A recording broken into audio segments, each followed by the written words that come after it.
My daughter-in-law convinced my son to sell my farm. Yeah, you heard that right. The same farm my grandfather built with his bare hands back in 1943. The same land I grew up on, learned to ride a bike on, buried my parents on. The same soil I'd wake up at 4:30 every morning to tend to for the last 40 years.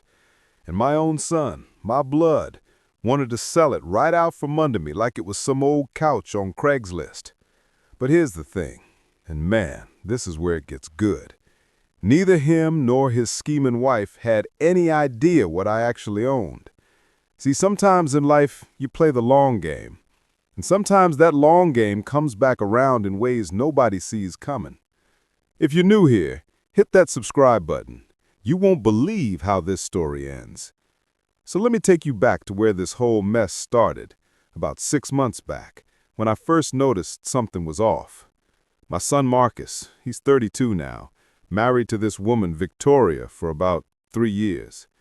Now I'm gonna be real with you. I never really liked Victoria from the jump. I know, that sounds terrible, like I'm one of those nightmare father-in-laws you see in bad sitcoms. But hear me out. There was always something about her that felt, I don't know, calculated. Like every smile had a price tag attached to it. Every hug came with terms and conditions. Marcus met her at some corporate retreat in Denver. She worked in marketing or branding or one of those jobs that sounds important, but nobody really knows what they do all day. She was polished, I'll give her that. Designer handbags, perfect hair, talked about wine like it was a second language.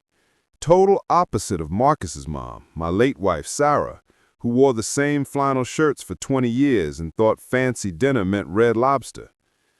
Victoria moved on to the farm with Marcus about 2 years ago, into the guest house I'd fixed up for them. At first, things seemed okay.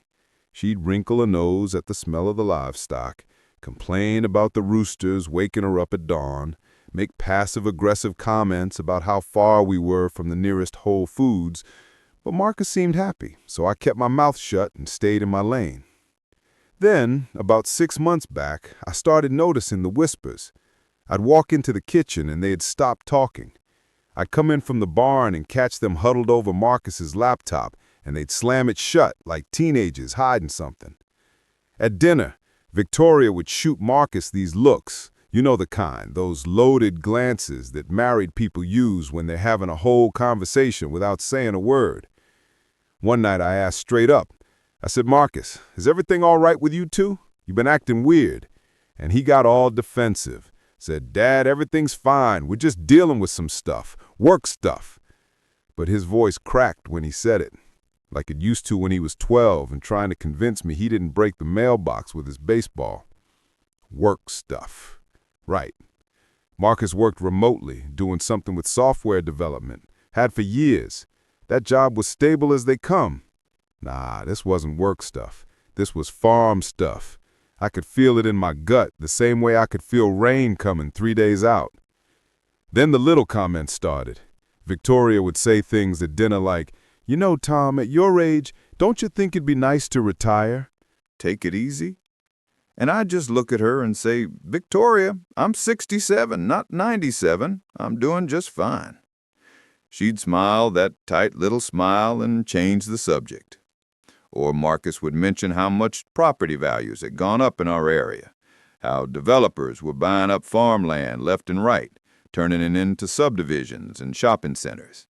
He'd say it all casual like he was just making conversation, but I knew better. I've been around long enough to know when someone's testing the waters. The thing about this farm, and I need you to understand this, it's not just land, it's legacy. My granddad, Samuel, bought this property right after he came back from World War II. 340 acres of prime Missouri soil. He built the main house with help from his brothers, planted the first apple orchard, raised cattle, chickens, grew corn and soybeans. He passed it to my dad passed it to me, and I always figured I'd pass it to Marcus. That was the plan. That was always the plan. Sure, farming ain't what it used to be. The profits are tighter, the work's harder. Corporate farms are swallowing up the little guys left and right. But this place is home. It's where I buried Sarah 5 years ago under the oak tree by the creek. It's where Marcus took his first steps. It's where we branded our first calf, where we celebrated every Christmas, every birthday, every moment that mattered. You don't just sell that. You don't put a price tag on your entire history. But Victoria, she didn't see any of that. To her, this farm was 340 acres times whatever the going rate per acre was. She saw dollar signs where I saw memories. And slowly, deliberately, she started working on Marcus. I'd hear him at night through the walls. She'd talk about all the things they could do with the money. Travel the world, buy a house in California, invest in her friend's startup, live the life they deserved. She'd paint these pictures as some glamorous future that didn't include mud on your boots and the smell of hay. And Marcus, God love him, he started buying into it. See, Marcus never really loved farming the way I did. Even as a kid, he'd do his chores, but his heart wasn't in it. He liked computers, video games, that indoor stuff. When he went off to college for computer science, I knew he probably wasn't coming back to work the land. And that was okay. I made my peace with it. But he always said he'd keep the farm in the family, maybe hire people to run it, turn it into something we could all be proud of. Guess Victoria had other plans. About 2 months ago, things escalated. I found a business card on the kitchen counter from some real estate agent, Prestige Properties or something like that. When I asked Marcus about it, he got all flustered, said Victoria had been asking around, just curious about values, no big deal. No big deal. Then I saw the agent's car pull up one afternoon while I was out mending fences in the back 40. Sleek black BMW, guy in a suit, stepped out, spent an hour walking around the property with Marcus and Victoria. They didn't know I'd seen him. That night at dinner, I said, "So, you going to tell me about the real estate agent, or are we just going to keep pretending?" Marcus went pale. Victoria, smooth as ever, jumped in. She said, "Tom, we were just getting an appraisal. It's smart to know what you have, right? We're not selling anything." And I looked her dead in the eye and said, "Victoria, don't insult my intelligence. I wasn't born yesterday." There was this silence, thick and heavy. And then Marcus spoke up. He said, "Dad, look, we need to talk about the future. You're not getting any younger, the farm's a lot of work, and honestly, it's not making the kind of money it used to. Maybe it's time to think about what makes sense." What makes sense? Like sense had anything to do with it. I told him, "Marcus, this farm has been in our family for 80 years. Your great-granddad built this with his own 2 hands. Your mom's buried here. This is your inheritance." And he looked down at his plate and mumbled something about times changing. Victoria squeezed his hand all supportive-like, and I wanted to flip the whole damn table. But I kept my cool. I had to. Because here's what they didn't know. Here's the ace I'd been holding this whole time. About 7 years ago, Victoria's parents, Richard and Margaret Whitmore, got into some serious financial trouble. Richard had made some bad investments, something with tech stocks that tanked hard. They were going to lose their house, this beautiful place over in Springfield, about an hour from here. Now, I'd met them a few times at Marcus and Victoria's wedding. Seemed like decent enough people. A little uppity maybe, but decent. When Marcus mentioned his future in-laws were in a bind, something in me felt for them. Maybe it was because I remembered what it was like to struggle, to face losing everything. So I did something I never told anyone about. I bought their mortgage, paid off what they owed to the bank, about $420,000, and I became their lender. Set them up with reasonable payments, nothing predatory, just enough to make it work for everyone. They'd send me a check every month like clockwork, never missed a payment. As far as Victoria knew, her parents had refinanced with some company. She had no idea that company was me, that her father was sending checks to a P.O. box registered under my late wife's maiden name, a little financial privacy I'd learned to appreciate over the years. Why'd I do it? Honestly, for Marcus. I figured if I helped his future in-laws, it'd strengthen the family bonds, make everyone's life a little easier. Ironic, right? Now here was their daughter, scheming to take my farm, completely oblivious to the fact that I literally owned her parents' home. Life's funny that way. So as Marcus and Victoria ramped up their campaign to sell the farm, as the tension in the house got thicker and thicker, I started making some calls. Checked in with my lawyer, made sure all my paperwork was in order. Called Richard Whitmore, had a nice long conversation about family, loyalty, and what his daughter was up to. That conversation was real enlightening, let me tell you. Richard had no idea Victoria was pushing for this. Said he'd raised her better than that. We got to talking about options, about what might need to happen if things went sideways. Then one evening, about 3 weeks ago, Marcus came to me in the barn. I was feeding the horses, and he walked in looking nervous as a cat in a room full of rocking chairs. He said, "Dad, we need to have a serious talk." I put down the feed bucket and said, "All right, son, let's hear it." And he told me. Said he and Victoria had been thinking real hard about their future, about starting a family, about giving any future kids the best life possible.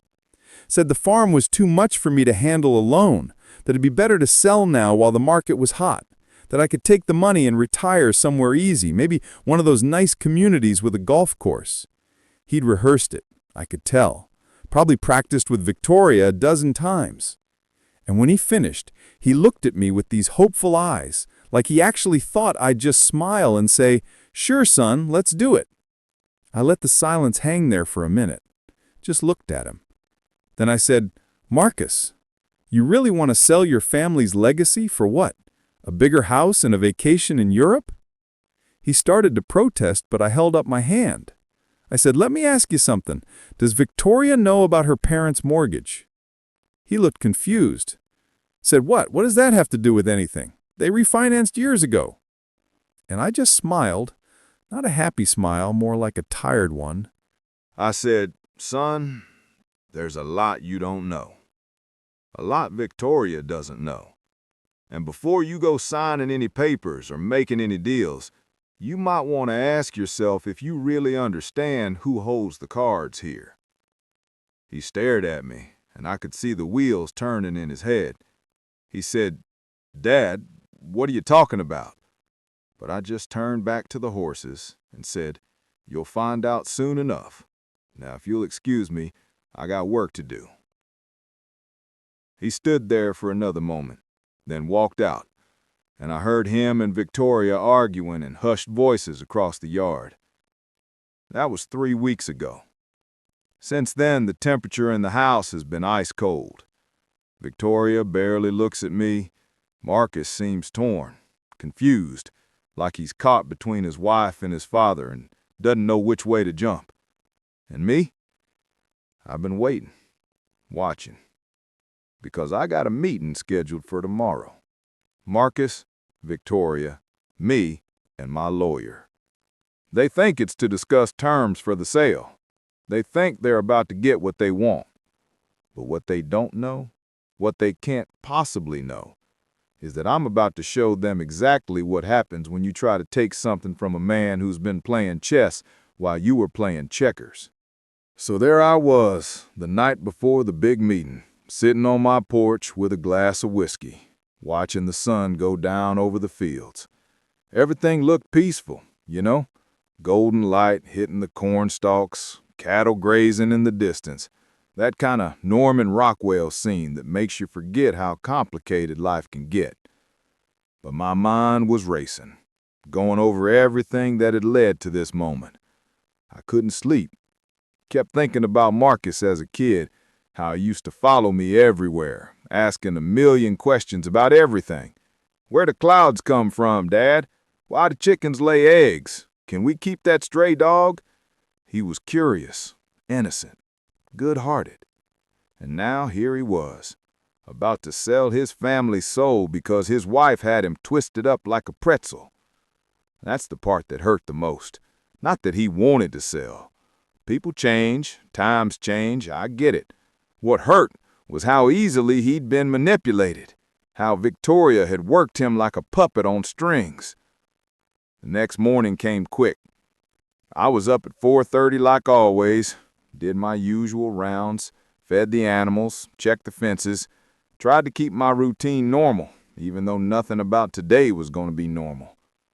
Marcus and Victoria came down around 8, both of them dressed up like they were going to church or court or something. Victoria had on this cream-colored pantsuit, hair pulled back tight, makeup perfect. Marcus wore khakis and a button-down, kept tugging at his collar like it was choking him. They didn't say much at breakfast, just exchanged glances, drank their coffee standing up like they were too nervous to sit. At 9:30, my lawyer Frank showed up. Now, Frank's been my attorney for 25 years, handled everything from property disputes to Sarah's will. He's this big bear of a man, gray beard, always wears suspenders. Looks like he should be playing Santa Claus instead of practicing law. But he's sharp as a tack, doesn't miss a thing. He walked in carrying his briefcase, nodded at Marcus and Victoria, and said, "Morning, folks, beautiful day for it." Victoria gave him this tight smile and said, "Yes, we're eager to get this settled." Frank just raised his eyebrows and said, "Oh, I bet you are." We all sat down in the dining room, the same table where we'd had thousands of family meals, celebrated birthdays, played cards, argued about politics. Now it was turned into a conference room. Papers spread out, tension so thick you could cut it with a knife. Frank opened his briefcase, pulled out some documents, and said, "All right, before we get started, I just want to make sure everyone understands what we're here to discuss." Victoria jumped right in, said, "We're here to finalize the terms of the farm sale, get Tom set up with a fair arrangement, and help everyone move forward." She said it like she was doing me a favor, like she was some kind of benevolent queen granting mercy. I almost laughed. Frank looked at me and said, "Tom, is that your understanding of today's meeting?" And I leaned back in my chair, took my time, let them sweat a little. Then I said, "Well, Frank, that's certainly what some people think this meeting's about."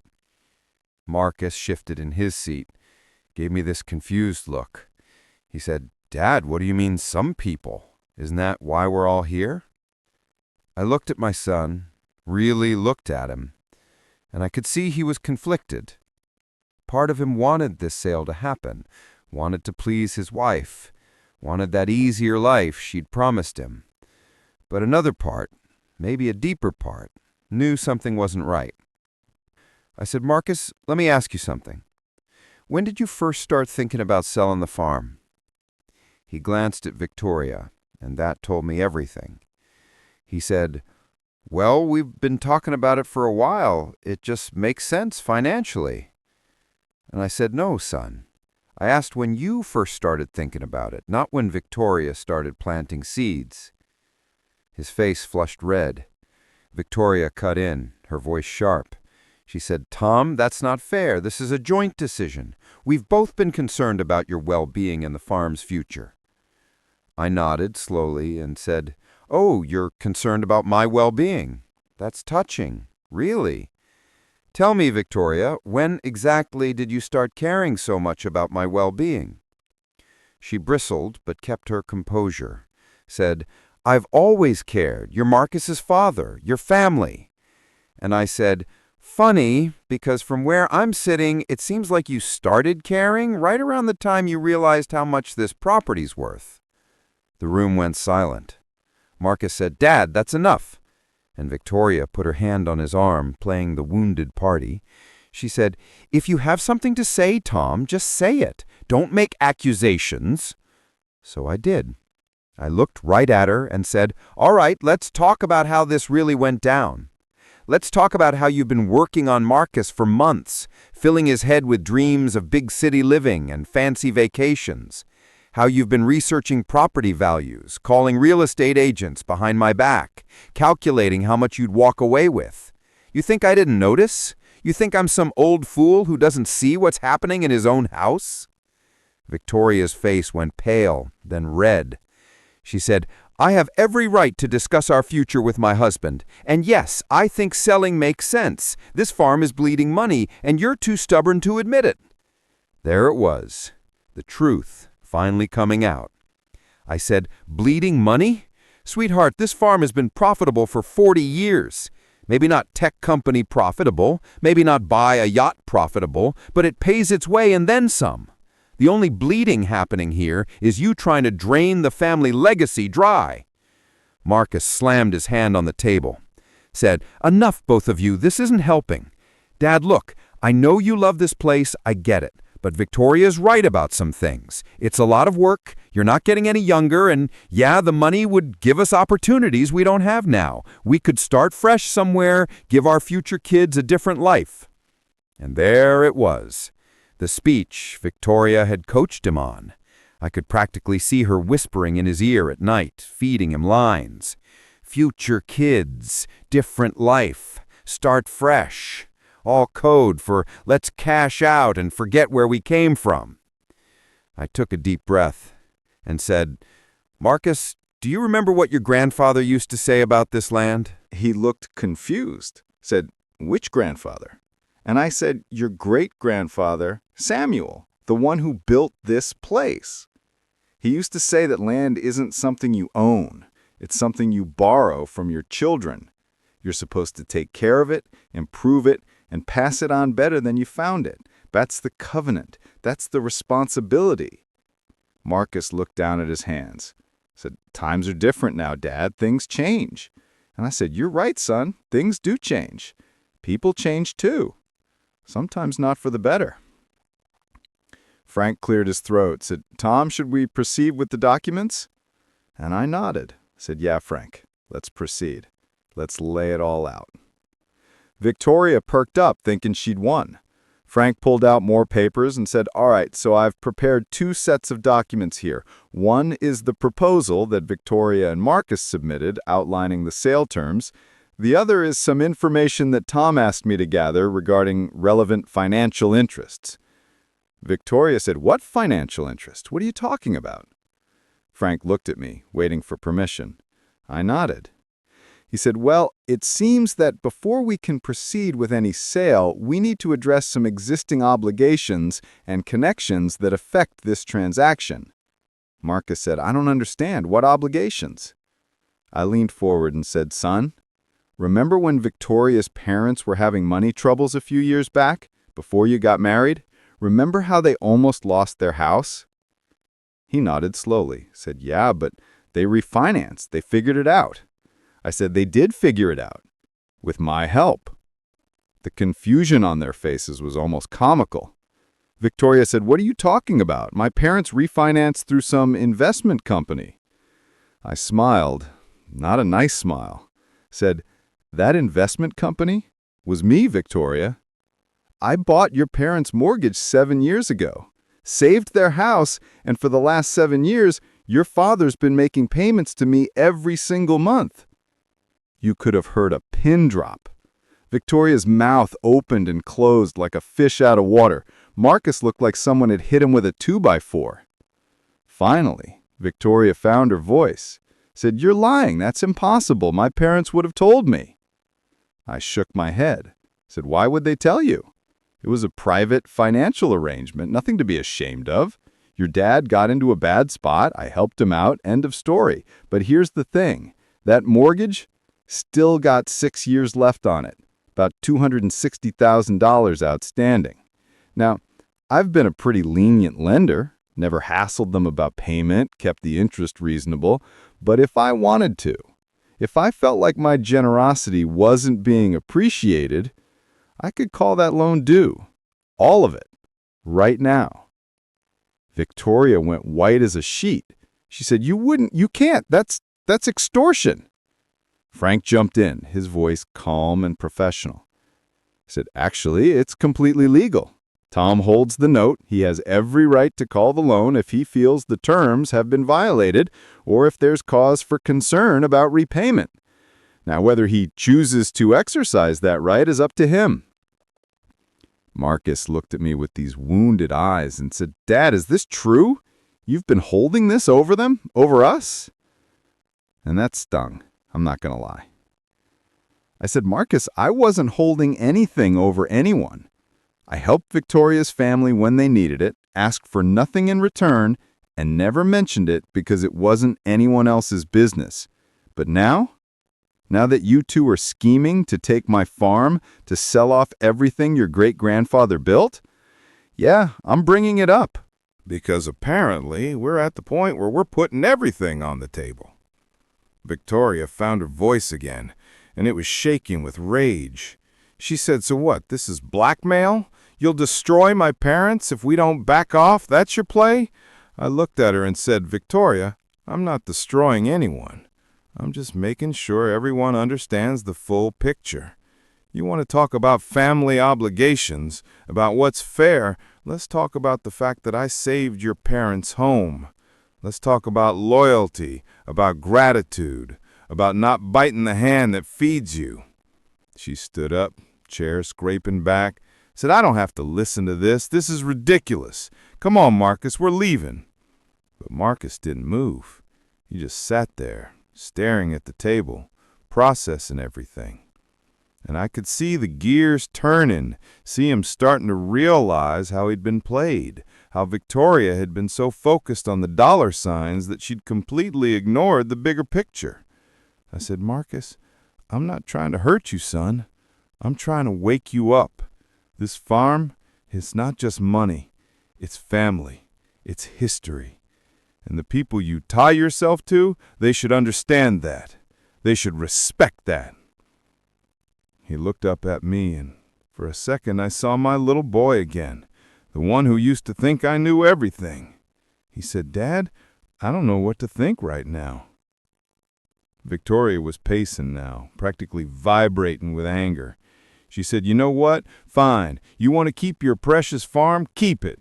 But don't expect us to stick around and watch you work yourself to death out of spite. We're done here." And she stormed out, heels clicking on the hardwood floor.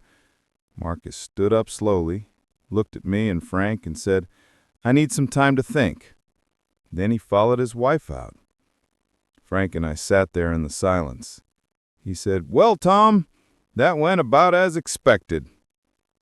I rubbed my face, suddenly feeling every one of my 67 years. Said, "Did I do the right thing, Frank?" He packed up his papers and said, "Tom, I've known you a long time. You're not a cruel man, but you're not a pushover either. That girl needed to learn that actions have consequences. Whether Marcus sees it that way, well, that's up to him." The rest of that day was torture. Marcus and Victoria locked themselves in the guest house, and I could hear them arguing. At one point, Victoria was yelling something about manipulation and control, and Marcus was yelling back about honesty and respect. It was ugly. That evening, I sat on the porch again, same spot as the night before, but everything felt different, heavier. I'd played my hand, shown my cards, and now I had to wait and see how it all shook out. Around 9 o'clock, my phone buzzed. Text from Marcus. Said, "Can we talk tomorrow, just you and me?" I texted back, "Anytime, son. You know where to find me." That night I barely slept again, but for different reasons. I kept thinking about what I'd say to Marcus, how I'd make him understand. The next morning, Marcus showed up at the barn while I was mucking out the stalls. He grabbed the pitchfork without saying anything and started helping, just like he used to when he was a kid. We worked in silence for a while, and then he said, "Dad, I'm sorry." I looked at him and said, "For what?" And he said, "For not seeing it, for letting Victoria push so hard, for making you feel like you had to go nuclear to protect your home." And I leaned on my pitchfork and said, "Marcus, I'm not mad at you. Disappointed, maybe, but not mad. You're in a tough spot, caught between your wife and your father. I get it. But son, you need to understand something. That woman sees this farm as an ATM. She doesn't see the blood, sweat, and tears that built it. She doesn't see your great-grandfather laying every brick of that house. She doesn't see your mother's grave under that oak tree. All she sees is her ticket to some fantasy life that probably wouldn't make you happy anyway. Said, I know. I think I've always known, but I love her, Dad. And I kept hoping she'd come around, that she'd learn to appreciate what we have here. I said, well, son, has she? And he didn't answer, which was answer enough. We finished the stalls and walked back to the house. Victoria was sitting at the kitchen table, looking like she hadn't slept either. When we came in, she looked up and said, I think we need to have a real family meeting. All of us, including my parents. Clear the air, figure out where we stand. I raised my eyebrows and said, you want to involve your parents in this? She nodded, her jaw set, said, if you own their mortgage like you claim, then yeah, they need to be here. They need to know what's going on. And honestly, I think everyone needs to hear all sides of this. Marcus looked nervous, but nodded. Said, maybe that's a good idea. Get everything out in the open. So I said, all right, let's do it. How about tomorrow night? Dinner here, 6 o'clock. We'll have a proper family meeting. I'll even cook. Victoria looked suspicious, like she was waiting for the trap. Said, you'll cook? I smiled and said, yeah, I'll make my pot roast, the one Marcus loves. We'll sit down like civilized people and hash this all out. What do you say? She exchanged a glance with Marcus, then said, fine, I'll call my parents. We'll be here. And just like that, it was set. The final showdown. All the players at the table. As they left the kitchen, I felt this strange calm come over me. Because here's the thing they didn't know yet. Victoria's parents and I had already talked. Several times, actually. Richard Whitmore had been horrified when I told him what his daughter was trying to do. He'd apologized up and down, said he'd raise her better than that. Couldn't believe she'd be so ungrateful. We'd worked out a plan, Richard and I.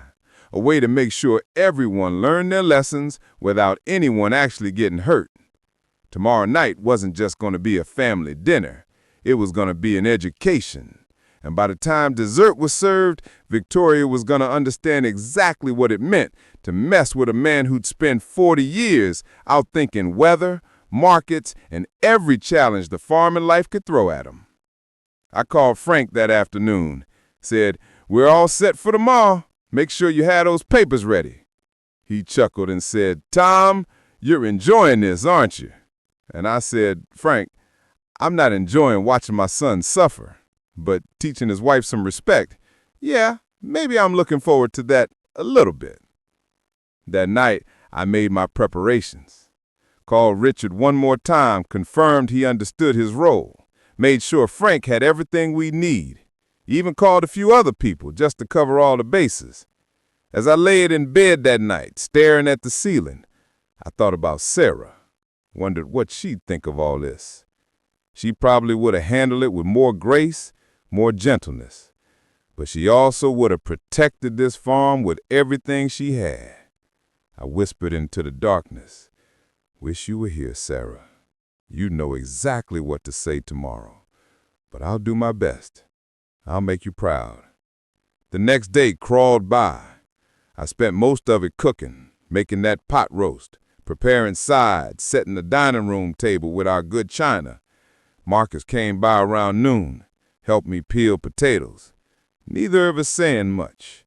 He kept glancing at me like he wanted to say something, but couldn't find the words.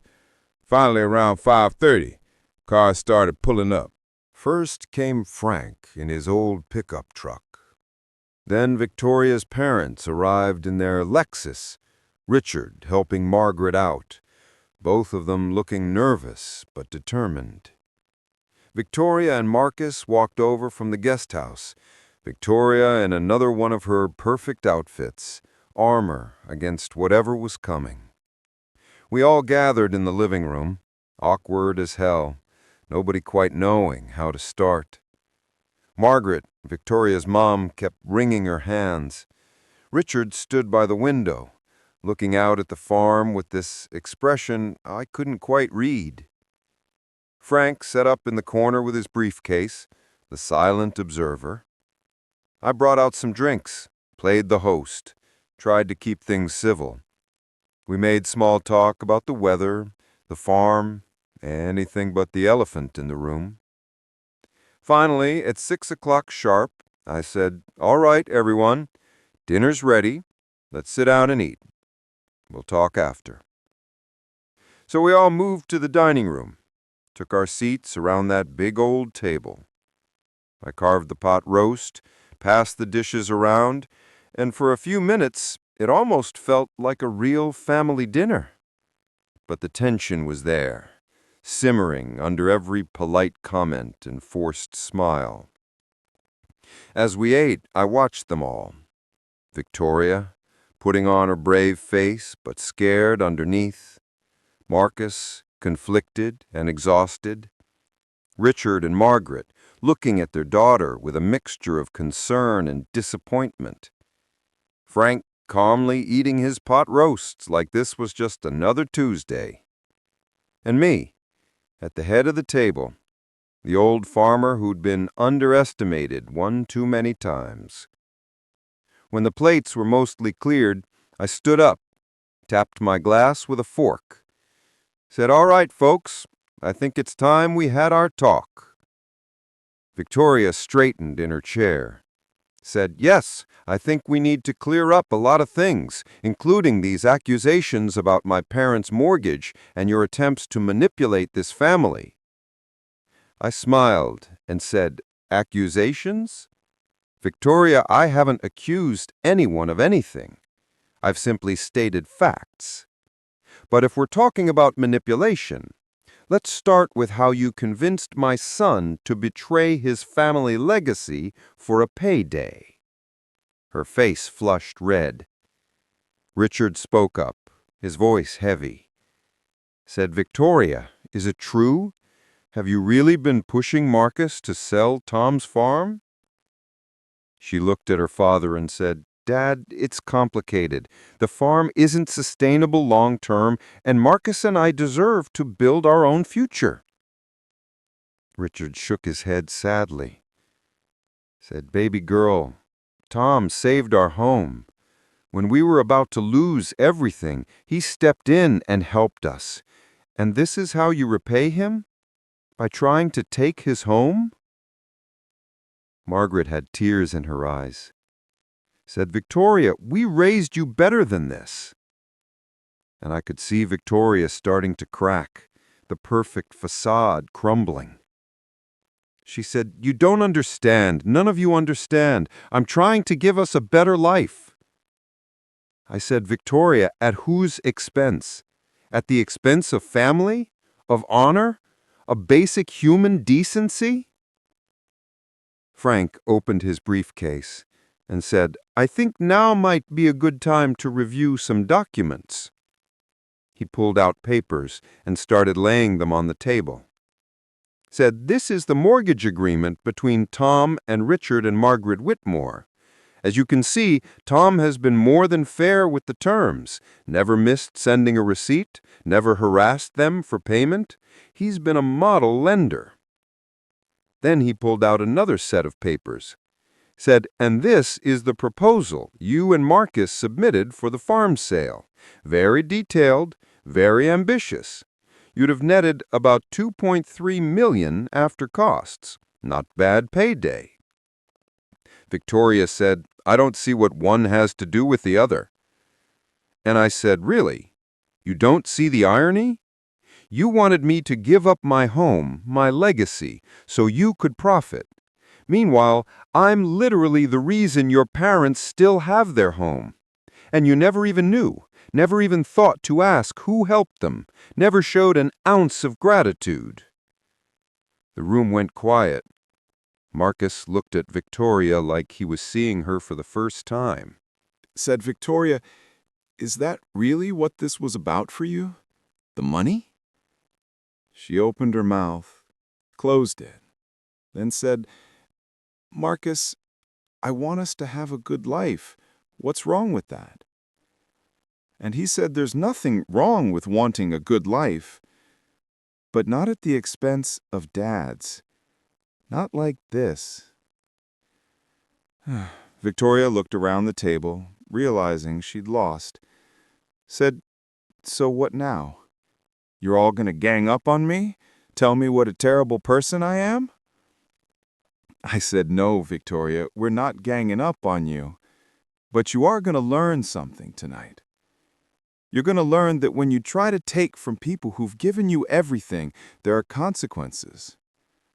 Frank pulled out one more document. Said, "Tom's asked me to prepare something for this evening."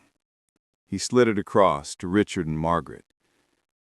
Said, "This is a deed transfer and mortgage satisfaction. Tom's prepared to sign over your house free and clear. You'd own it outright. No more payments." Margaret gasped. Richard said, "Tom, we can't accept that. It's too much." And I said, "Richard, you've been making payments faithfully for 7 years.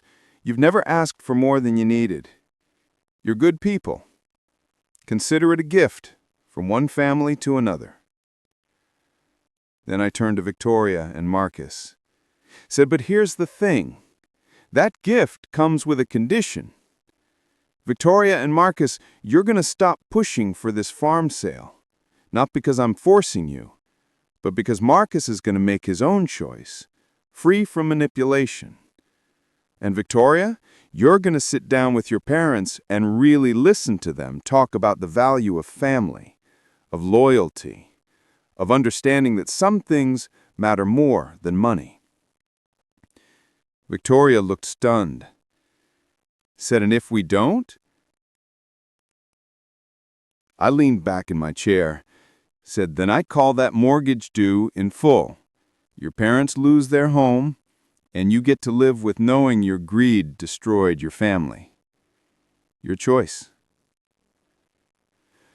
The silence that followed was deafening.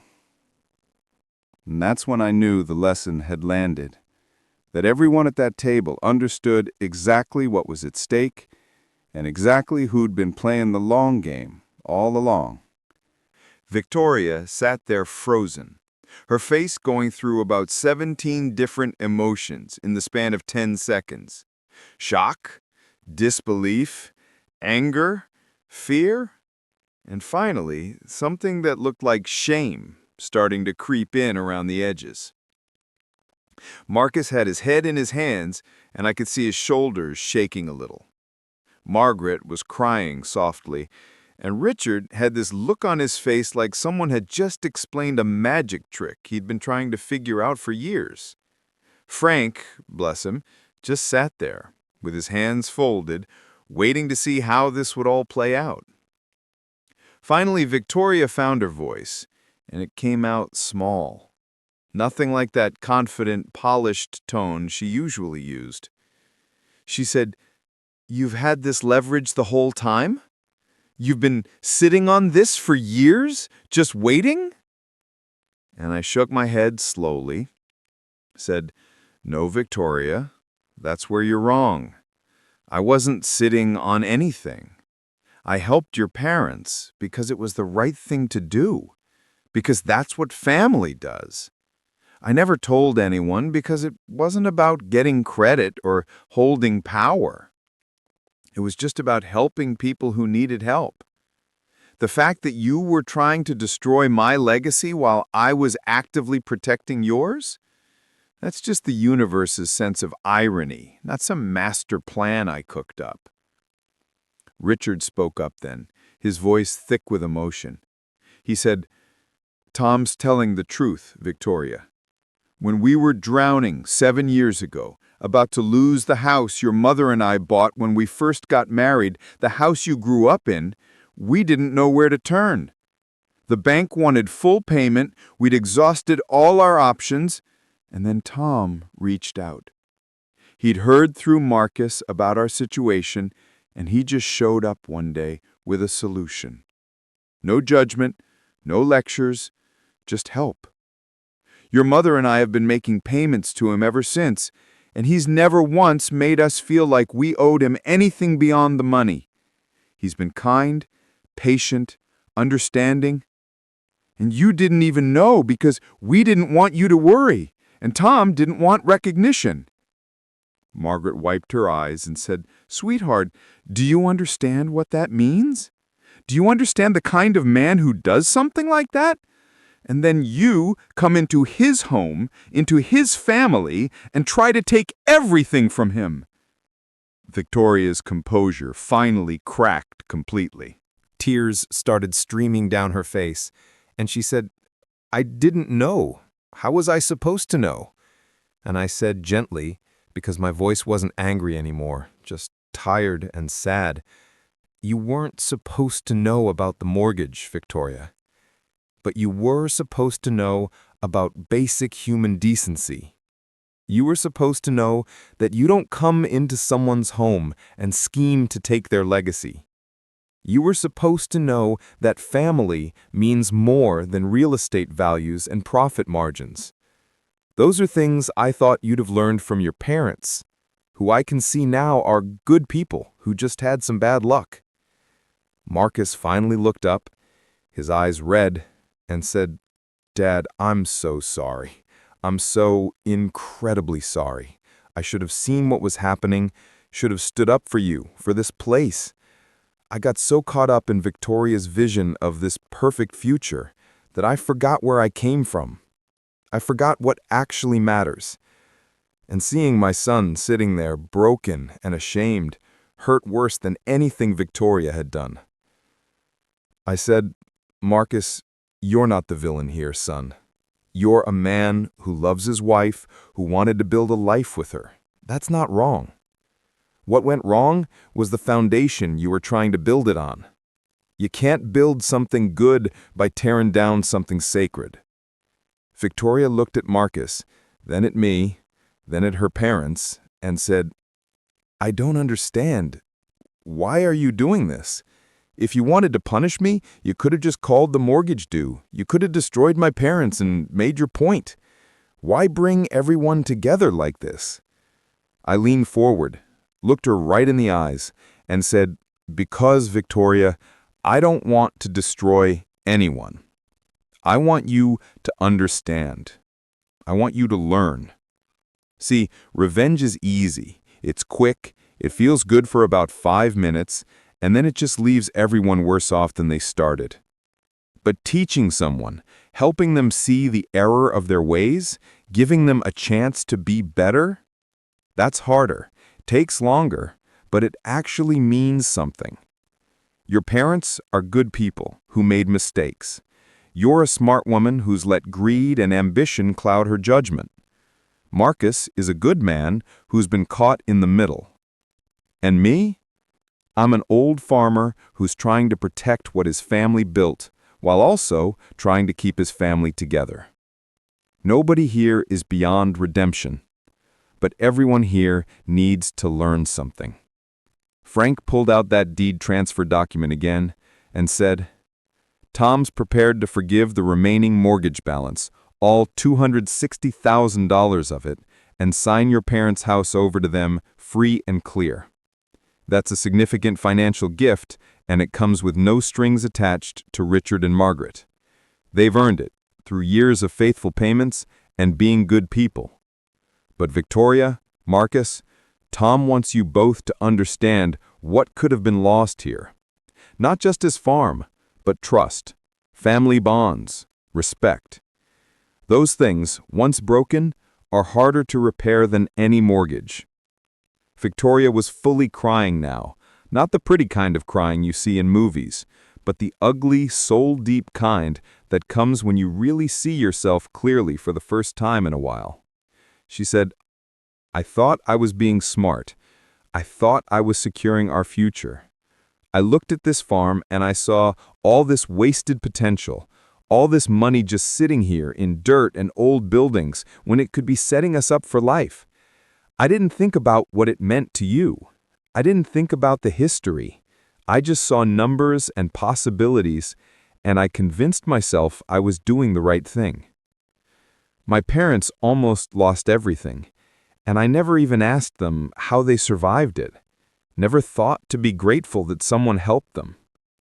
I've been so focused on climbing up that I didn't notice who I was stepping on to get there. Marcus put his arm around her, and despite everything, I could see he still loved her. He said, "Victoria, we both lost our way. Me for not standing up for Dad, for not seeing what was happening until it was almost too late. You for letting ambition override compassion. But maybe we can fix this. Maybe we can learn from this."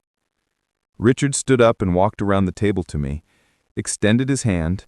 I stood and shook it, and he pulled me into a hug.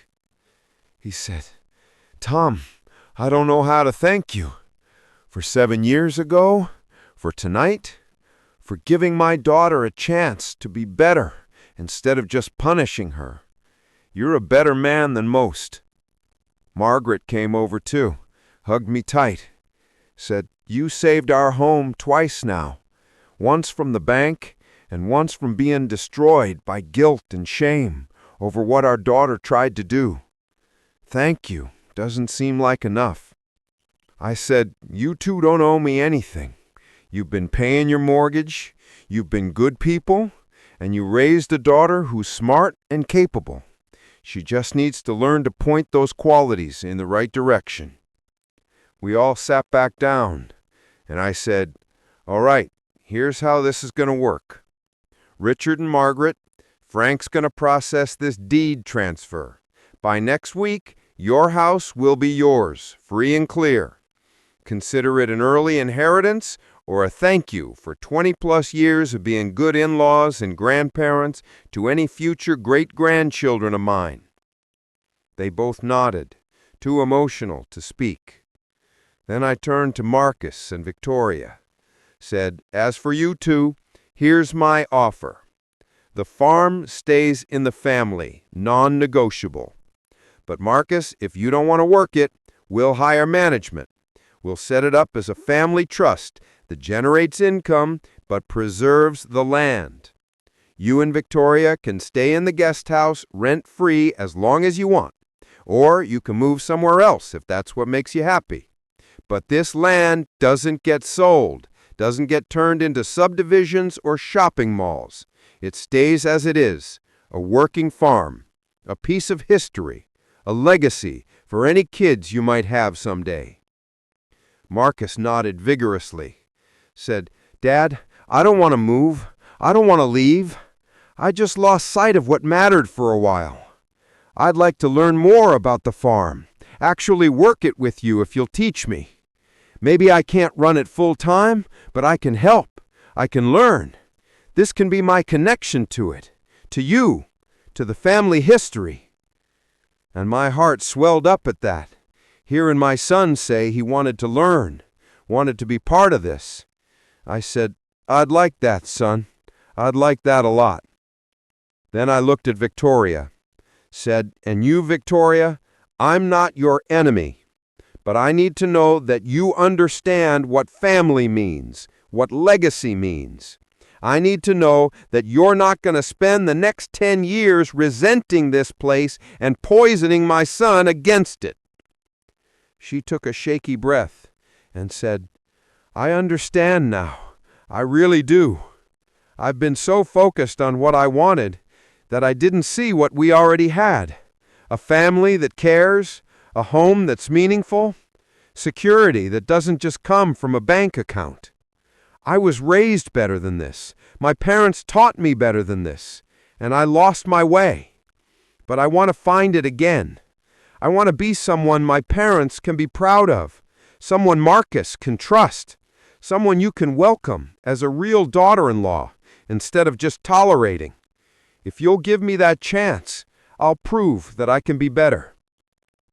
I studied her face, looking for sincerity, and I found it.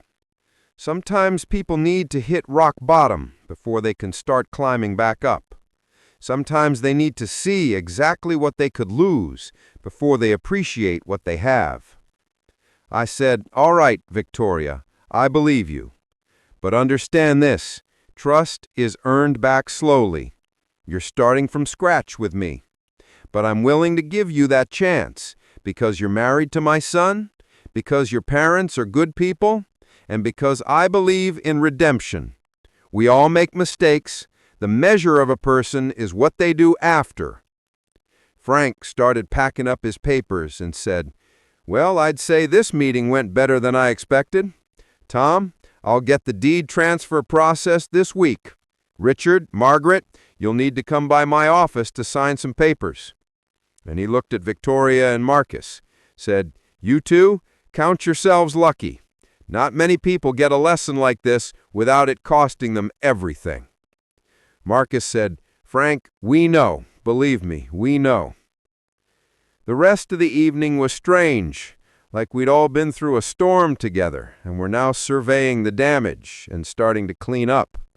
We moved to the living room, sat around drinking coffee, talking quietly. Victoria asked me to tell her about her great-grandfather Samuel, about how he built the farm. So I told her stories about him coming home from the war, about him working 3 jobs to save up for the down payment on this land, about him building the house with his own hands, about the first harvest, the first cattle sale, all of it. And I watched her listen, really listen, saw her starting to understand that this wasn't just property. It was a story, a history, a piece of American heritage in its own small way. Marcus asked about Sarah, his mom, and I told stories about her too, about how she'd worked this farm alongside me, how she'd kept the books, raised Marcus, never complained about the hard times, celebrated the good times, how she'd planted that oak tree by the creek when Marcus was born, and how she'd picked that spot for her final rest so she could always be part of this place. By the end of the night, Victoria said, "Tom, I want to ask you something. Would it be okay if I worked on a project about the farm, document its history, create an archive of photos and stories, maybe even start a social media presence for it? I'm good at marketing, and I'd like to use that skill to preserve and share what this place means, instead of trying to profit from it." And I smiled, said, "Victoria, I think that's a fine idea. This place has stories worth telling, and if you want to be the one to tell them, I'd be honored." Richard and Margaret left around 10, hugging everyone, Margaret still crying, but now from joy and relief instead of sorrow. Before they drove away, Richard pulled me aside and said, "Tom, I'm going to make sure Victoria understands what you did for us every single day for the rest of my life. She's going to know the kind of man you are and the kind of woman she needs to be to deserve this family." After they left, Marcus and Victoria stood up to head back to the guest house. Victoria paused at the door, turned back to me and said, "I know I don't deserve forgiveness yet, but thank you for giving me the chance to earn it. I'm going to spend every day trying to be better, to honor this family and this place." I nodded, said, "That's all any of us can do, Victoria. Be better tomorrow than we were today." After they left, it was just me and Frank. He poured himself one more cup of coffee and said, "Tom, you handled that like a pro. Could have gone sideways in so many ways, but you kept it together, kept it focused on the lesson instead of the punishment." I said, "Frank, I've been thinking about this for months, ever since I realized what Victoria was up to. At first I was angry, wanted to just shut it all down hard. But then I remembered something Sarah used to say, that anger makes you feel powerful, but wisdom makes you effective. So I waited, planned, made sure that when the moment came, everyone would have a chance to learn something, not just get hurt." He nodded, said, "Sarah would be proud of you. Hell, I'm proud of you." Then he left too, and I was alone in the house, sitting in the same chair where I'd sat 1,000 times before. But everything felt different, lighter somehow, like a storm had passed and the air was clean again. I thought about Samuel, my grandfather. Wonder what he'd think of all this. Probably would have handled it with more yelling and less strategy, but he'd have protected this land just as fiercely. I thought about Sarah. Knew she'd have been more gentle, more forgiving, but also knew she'd have been just as determined to keep our family together and our home intact. And I thought about Marcus, my son, and how close I'd come to losing him to someone else's ambition. But I hadn't lost him. He'd found his way back, and that meant everything. The next few weeks were interesting, to say the least. Marcus kinda started coming out to the barn every morning, learning the routines, asking questions, getting his hands dirty. He wasn't a natural farmer, probably never would be, but he was trying, and that effort meant more to me than any natural talent could. Victoria dove into her project, started interviewing me about the farm's history, went through old photo albums, created social media accounts, started posting beautiful pictures of the land with captions about heritage and legacy. And you know what? She was good at it. People started following, commenting, sharing. The farm got a little internet famous in that small way that doesn't change your life, but makes you feel seen. She also started helping Margaret and Richard fix up their house, projects they'd been putting off because of tight finances. Now that the mortgage was gone, they had breathing room, and Victoria wanted to give back, wanted to show her parents she appreciated them. One evening, about a month after that dinner, Marcus and Victoria asked if they could talk to me. We sat on the porch, the sun setting over the fields like always, and Victoria said, "Tom, I want to apologize properly. Not just for trying to sell the farm, but for every dismissive comment I ever made about this place. For every time I treated it like an inconvenience instead of a blessing. I was so busy looking ahead that I couldn't see what was right in front of me. You gave me a lesson I'll never forget, and more than that, you gave me a chance to be better. I'm going to spend the rest of my life making sure Marcus knows how lucky he is to have you as a father, and making sure any kids we have grow up understanding what legacy really means." Marcus added, "Dad, I talked to my boss, and I'm cutting back to part-time remote work. I want to spend more time on the farm, really learn it, be part of it, not because I have to, but because I want to. Because I finally understand that this place is more than land. It's who we are." And I'll be honest with you, sitting there between my son and daughter-in-law, watching the sunset paint the sky orange and pink over the fields my grandfather had cleared, I got a little choked up. I said, "You know, your great-grandfather Samuel used to say that a man's wealth isn't measured by what he has, but by what he's willing to fight for, and what he's willing to forgive. I fought for this farm because it's our history, our identity, our legacy. But I'm willing to forgive because that's what family does. We stumble, we fall, we hurt each other sometimes.